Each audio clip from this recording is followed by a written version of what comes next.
just young people talking about mental health and how they feed into NCDs.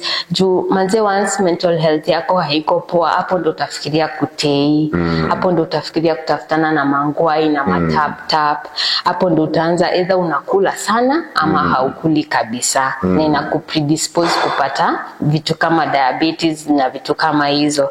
So tuka come up na hiyo idea mental health cafe, watu wase young wana come into our space. Cancer, diabetes, obesity, hypertension and asthma are all examples of non-communicable diseases, and sadly these diseases are the leading cause of death globally. But do they really affect us here in Africa, and are Africans really living with these diseases? Find out here at the African NCD Champions podcast as we share incredible stories of Africans living with non-communicable diseases. My name is Ogweno Stephen and I'll be your host. Let's roll.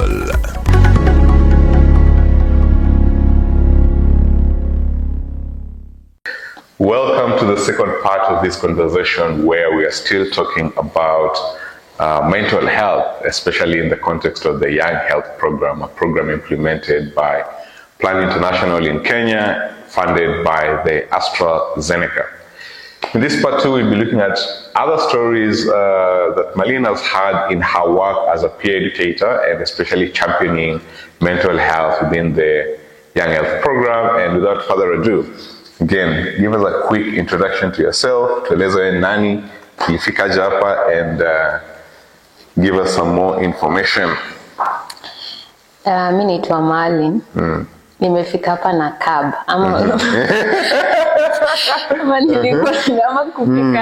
Anyway, nimefika hapa kwa sababu nafanya kazi na Young Health Program in Kibra. Though the Young Health Program is both in Kibra and in Mathare, but supporting the Kibra team. Place fulani huko chini inaitwa Soweto East. Sijui kama nilikuwa nimesema, but mimi ni lead peer educator, na work pamoja na peer educators kupasi information ya NCDs kwa community ya Kibra. Yeah, so we'll go straight into your work on mental health. Kuna wengine alishatuelezea hapa what a lead peer educator does. So we'll ulikuwa focus sana with mental health and the community within the program. So first of all, mental health si kitu tunaongea about mtaani huko. So why did you eventually decide that this is an important topic inafaa tuongelee mtaani? Unajua, kwanza kuzaliwa mtaa si rahisi. Kibera kibichuko chini, like Kisumu ndogo ndo nilizaliwa. Nimesoma tu around mtaa, like nilienda Olympic High School, bado Olympic Primary, bado iko mtaa. I was fortunate enough ku high school ndo nikaenda outside Kibera. So unajua, once umetoka nje ya mtaa ndo unakuwa able ku realize kumbe kuna vitu zinafanyika tofauti. Ni kama tu like ukiwa mahali kuna joto, hauwezi jua kama uko nje kuna baridi ama any other environment like aside from where you come from. So nika realize that mtaa tumezaliwa around a lot of vulnerabilities, mob sana.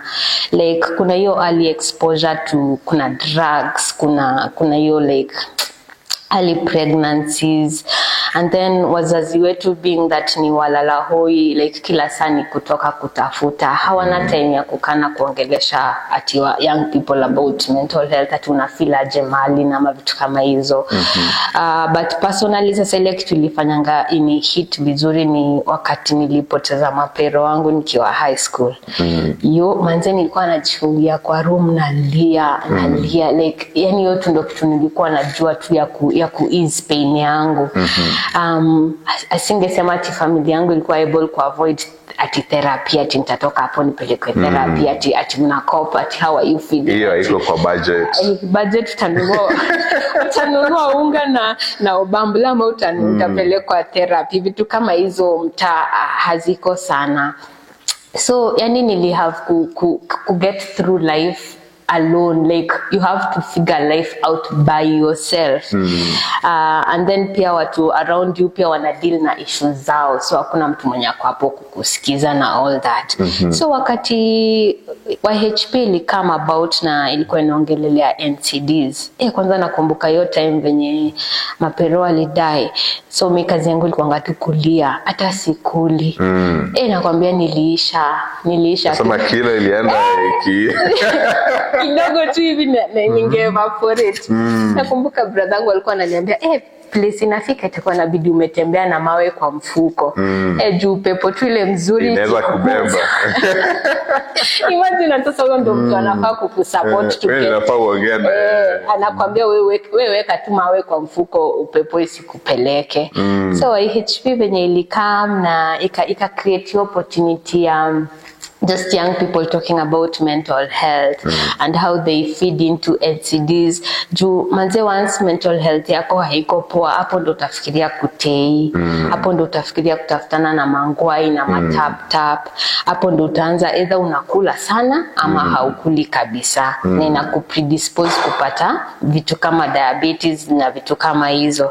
So tuka come up na hiyo idea mental health cafe, watu wase young wana come into our space yetu ni youth friendly naweza sema, kwa sababu sisi sema ati nitatoa young people Kibera ni wapeleke Arboretum.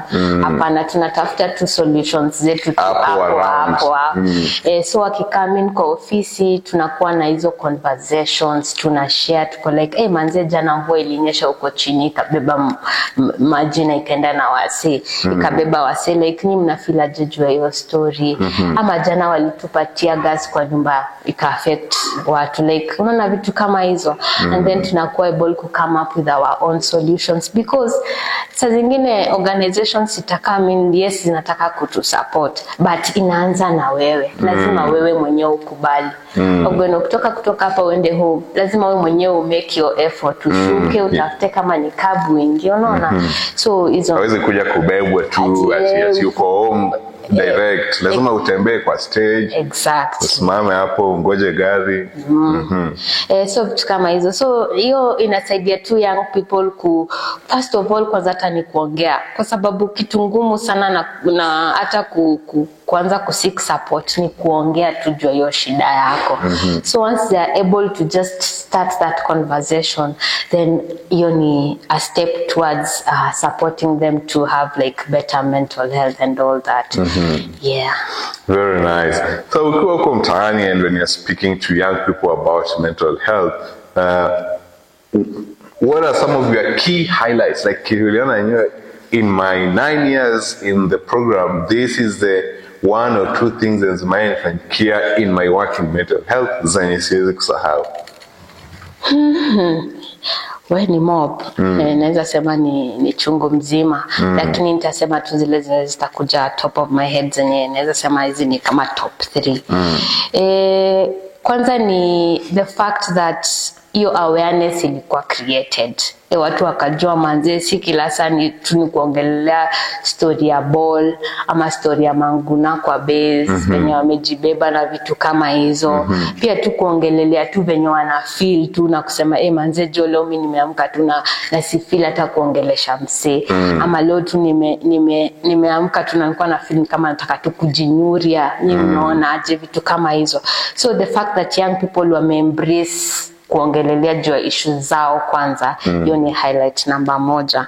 And then pia kwa hiyo jani yangu na mental health cafe, pia kuna story fulani hivi ya dem fulani alikuwa tu myang. Unajua saa zingine pia mtaa exposure ni haraka.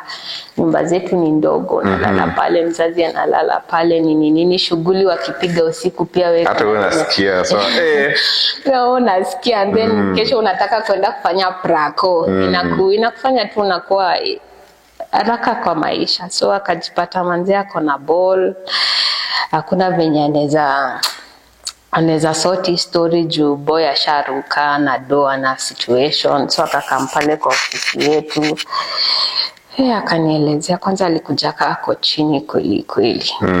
So venye alikuwa anasema hiyo story yake, alikuwa analia, unampatia kwanza time apumue, ndo anze kusema story. So she opened up, she told me the situation.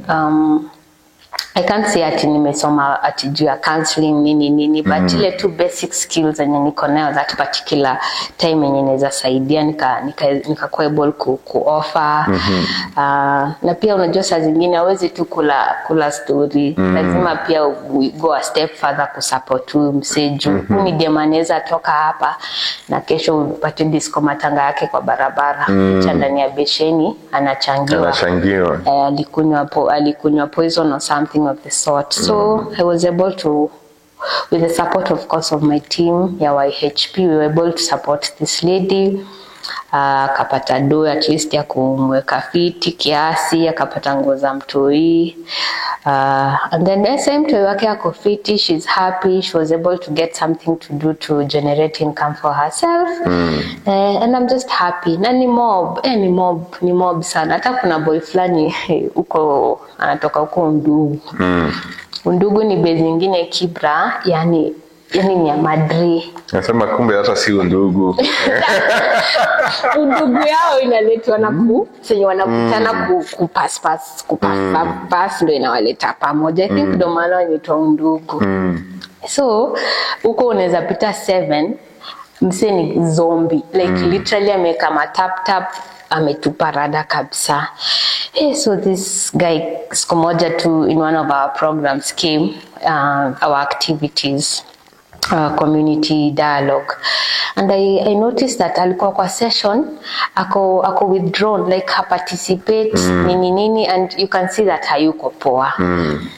So after session nikasema acha tu niende nijaribu, juu saa zingine hawezi jua hata ku receive aje.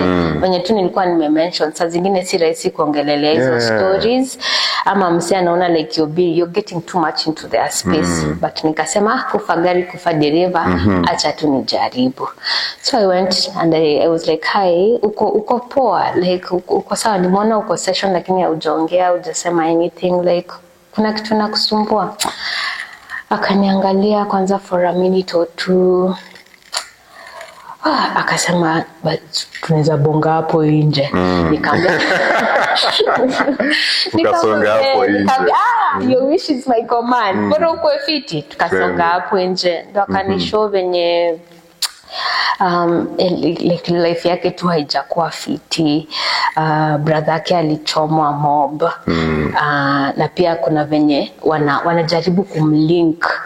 Juu sasa brother yake alikuwa mwizi, so wanaona ni kama pia yeye quote unquote ni mwizi. Na like alikuwa tu hapo but ana feel ni kama hata venye alitwa hiyo session alikuwa anaona ni kama wamemseti. So that's why alikuwa so quiet, kwanza aone ni nini naongelelewa, and then ako show ako safe. So ako like nikamuza but hizo wewe upigangi hiyo shughuli ya kuingia barabarani? Akasema zi. So nikamwambia like unaweza taka tukusupport aje, being that sisi ni like it's a behavior change program na we don't deal like directly na vitu kama hizo za crime na nini, but this is someone that is clearly not in a good mental health. Like unajua sipo kila saa ukitembea unaangalia over your shoulders, unaangalia tu nyuma, unaogopa tu kila saa, unaweza kukua attacked. So nilikuwa able kumrefer in one of the programs hapo mtaani yenye na dealing na reform and all that, though he was not a thief, but just to seek help and also for them to offer like security for him so that he doesn't get attacked or linked to whatever the brother was doing. And he got the support that he needed, and I met him like 2 weeks back. Sayako fiti, jota alikuwa ameshaingililia pombe, like to just drown the pain and of losing the brother, and also just the anxiety that comes with feeling you can be attacked anytime. Ako poa, anapiga tu shughuli yake ya MJ, decent income, bora kazi inakuja, bora inaleta, hata kama mikono ni chafu lakini pesa ni safi. Very nice. So the other question I'm going to kuuliza is, what are some of the practices that you are teaching other young people out there on how to take care of their mental health, especially wakiwa mtaani? Unawafundisha nini? What can they do at home ndio waweze to take care of themselves? That's a really good question, and I think I had mentioned that solutions zinafaa tu zitoke pale mtaani, si ndio? Because ukianza kuambia msee ati kama ana feel vibaya ndio atafute therapist ama nini, kidogo itakuwa practical. Naweza mtu afanye yoga mtaani. Kwanza hizo yoga wanaonanga ni Illuminati. Anambia lazima tulizo ni nini, but to each their own. Like sometimes you just understand people have different perspectives and all that. But one thing that has really worked for me, and I also encourage young people, my fellow young people, even taking those walks too. Kutembea tu, kuna barabara nzuri tulitengenezewa hapo Link Road, iko na a nice pavement on the side. Unaweza tutembea pole pole, ukifikiria tu, ukirelease, ukibreathe in and out. By the time unatembea kutoka mahali pale Mashimoni mpaka pale juu Lang'ata, kuna tu ka ease kanakuja. So personally I do that a lot. I just take hizo walks nikiangalia around, nikiangalia hizo mabati zetu za Brown Chocolate City, nikisema siku moja tutatoka block. Tutatoka block, na tukitoka block pia tutakumbuka wengine wenye wako block, tuone venye tutawasaidia. Pia listening to music, whatever rocks your boat. Kama niyo reggae yako ukieka tu na usikie ni kama inakufanya urelax, eka reggae yako.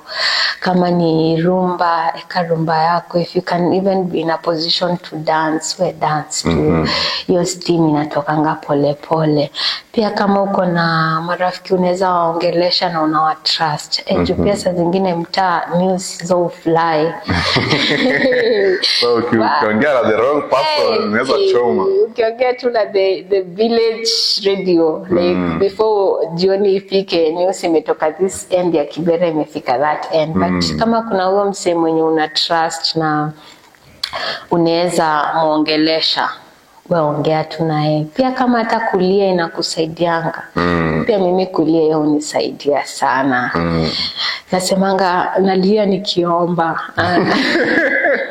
Auli tu pekee. Nalia nikiomba, nisema Mungu akinikesho sitaki kuamka nikifeel hivi, like I just want kesho nikiamka I feel better. Let me cry, let me like remove these emotions. Hata zitoke na hiyo machozi. Ogweno, do you cry? Yes, a lot. Nice. Mimi nalianga uko kwa kona vitu ziko ngumu, nasema jamani nilie huko alafu nikimaliza hiyo emotion ishanitoka, we are back. Yeah, and I'm so happy that umesema yes, because wanaume wana feeling like kulia is such a female thing to them. Wanaonanga like gangster points zinaenda zikishuka. But kulia saa zingine it helps a lot. Na pia hizo opportunities zenye zina exist mtaa zenye zina offer free counseling, pia tunaweza tuzitumia vizuri. Kwenda hapo at least tu ni mse mwenye ako certified ama ako na hiyo professional skills za kukusaidia. Tusipuuze sana mtaa, like una imagine sasa niache kupiga wera ati naenda kuongelesha mse, like unaona ni kama hai make sense, but hizo vitu zimetuletewa sisi. So we need to take advantage of that so that you can be better. Ni mob, usikiza podcast, though pia hizo si vitu zenye watu wanasikizanga sana. Mi usoma books, napenda alone time sana. Saa zingine to just sit with your feelings, like ku acknowledge that right now I'm feeling bad, and what can I do to get myself out of this situation, na vitu kama hizo. Very nice. So last question, what do you say to what is your advice to other young people in as far as their mental health is concerned? So that we can shika top 3 things that you can give them as your takeaway points. Naweza angalia kamera. Naweza angalia kamera uambie. Acheni niwaangalie so that tuone nikaa tunaongeleshana. Like kwa wale wase mnatoka mtaa, inaweza kuwa Kibera, Kariobangi, Korogosho. First of all ni kujua that penye tunatoka ni place quote unquote si poa, but iko na a lot of opportunities. Sisi ni wase tunaishingi kama community. Like mimi naweza jua jirani yangu kama amelala njaa, kama amepika omena, kama hajapika omena.